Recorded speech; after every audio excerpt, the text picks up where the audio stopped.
Here's the car of a friend of yours, Jamie. Yes. Yes. I was told that Teasers was an art gallery, so I went along last night, and it isn't. It's a giant spectacle case. I forgot my glasses. It was all very worrying.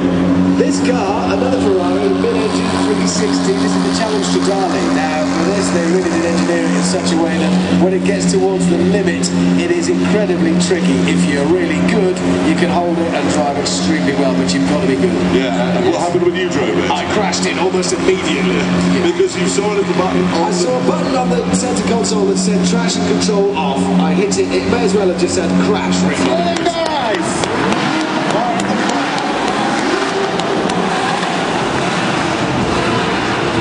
That's quite an assortment there. That is quite a mix. Oh, wow. And we haven't finished yet. Correct.